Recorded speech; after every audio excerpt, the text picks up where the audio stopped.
Just when it looked like Jessie Irvine was literally about to quit from the Phoenix Flames, she delivered one of the biggest statement matches I've ever seen in pickleball. We'll get into the drama between Jessie and Genie Bouchard, MLP's largest trade to date, Brooklyn's impressive weekend missing all three of their men's players, and much more from this weekend. MLP was in San Clemente this weekend, and it was anybody's game to score some points. None of the top three teams in the league, the Dallas Flash, the St. Louis Shock, or the New Jersey Fives, were playing. So it was a crucial weekend for the Sliders, the Brooklyn Pickleball team, the LA Mad Drops, as well as the Utah Black Diamonds to score some playoff points. Like we did in the UPA Contract Extension video, one YouTube subscriber, one Instagram follower, and now one TikTok follower that leaves a comment is going to be given a Stop Alzheimer's Now Yeti water bottle. So make sure to check out Stop Alzheimer's Now, as they give literally every single penny they earn to Alzheimer's research. I'm also going to announce the winners of the Pro XR paddles at the end of this video. So, prior to San Clemente, the trade of Etta Tuionetoa for Kaitlyn Christian was probably the biggest MLP trade to date. The Hogs reunited Etta and Ben, who had success on the Seattle Pioneers back in 2023. The Ranchers part ways with Etta, who had been struggling with both Tina and Christian. While Etta is obviously a better doubles player than Kaitlyn at this point, I think that the trade actually makes sense for the Ranchers. They're comfortably in the playoff picture, but their team realistically wasn't going to have a shot at the championship due to their lackluster Dreambreaker lineup. It's so hard to beat these top teams 3-1. You got to win in Dreambreakers. They're trading the double skill of Etta for the single skill of Kaitlyn, and I think that the trade makes sense for both sides. Brooklyn was without both of their starting men's players. Deckel Barr was out due to illness, and Riley Newman was out because of that hip tear that he's been struggling with. Then, on top of that, their sub Pat Smith was out as well. I mean, they wouldn't want to jeopardize his top spot in the player leaderboard, so, that's understandable. Tyler Loong was also in and out of the lineup for the Utah Black Diamonds due to a biking accident, which led UPA CEO and owner of the Black Diamonds, Connor Pardo, to tweet, "Imagine being a pro pickleball player and getting injured riding a bike." Facepalm.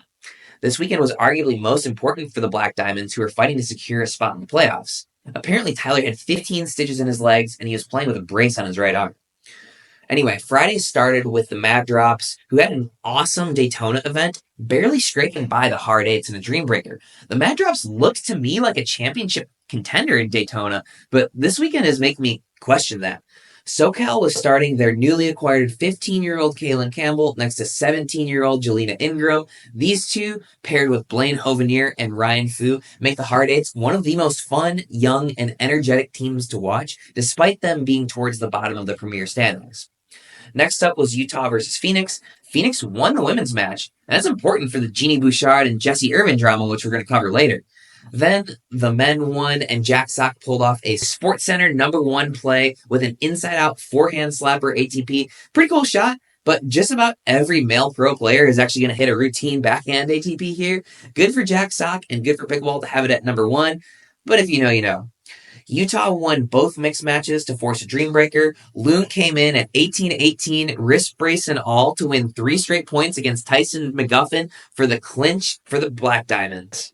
Columbus earned a much-needed sweep over SoCal in their first matches since MLP Columbus back at the beginning of May. It's so weird to me to have a team not play any matches for almost 2 months during the MLP season.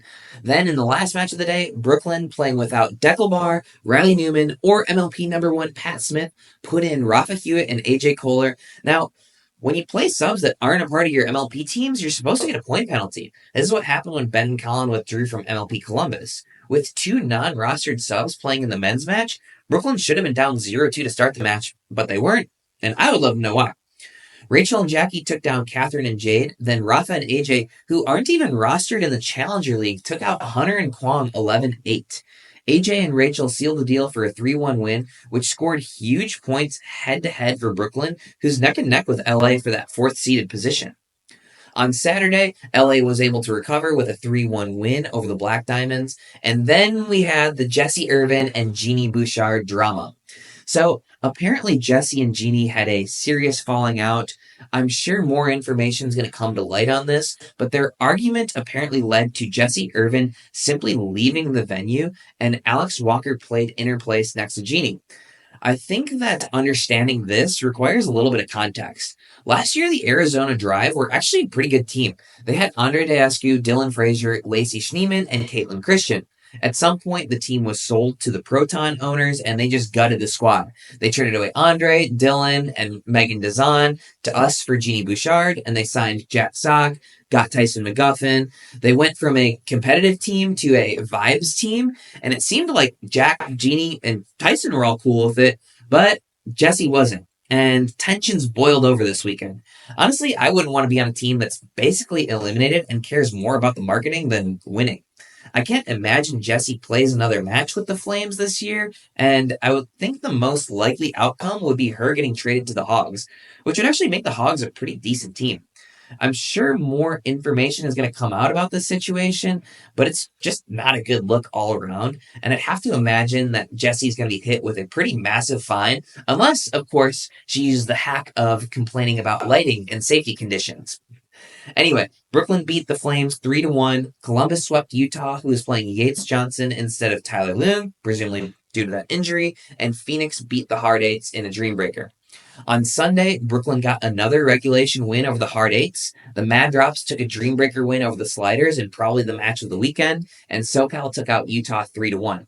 Strangely, Genie Bouchard played with Alex Walker in the Flames' 3-1 loss to the Sliders, but Jessie Irvine played with Alex Walker in their Dreambreaker loss to the Mad Drops. And Jessie played with the world's largest chip on her shoulder. Her and Alex beat Catherine and Jade, one of the best teams in MLP, 11-3, and Jessie followed it up with an 11-5 win over Hunter and Jade in mix, but the Flames ended up losing 21-6 in a Dreambreaker beatdown. When I think of statement matches, I actually can't think of anything much better than this. Anyway, Utah rebounded from their loss to the Hard Eights with a 21-19 Dreambreaker win over Brooklyn to close out the weekend. I won't go into the Challenger League in depth, but the Las Vegas Night Owls are looking pretty damn good. They're 9-1 and clearly the best team in Challenger. The Brooklyn Pickleball team was the biggest winners of the weekend, earning 10 out of 12 possible points without any of their men, which keeps them in that number 4 position. Columbus also earned 10 of 12, putting them ever so slightly ahead of the Mad Drops. While they earned 9 of 15 points, the Mad Drops had to be pretty disappointed with this number, considering this was one of their easier events, and it was also basically a home event for them. Utah did just enough to hold on to 9th place, and Phoenix and SoCal are basically eliminated at this point, and it's going to be really interesting to see if they do end up making a move before that trade deadline. Remember to follow and leave a comment to win a Stop Alzheimer's Now water bottle, and shout out to Mark F. Cal on YouTube and It's Bethany Skaggs on Instagram for winning the giveaway on the UPA Contract Extensions and Pay Cuts video. If you missed out on that video where I explain exactly what's going on with PPA and MLP pay cuts, check out the link in the description and make sure to subscribe and comment for more pickleball news.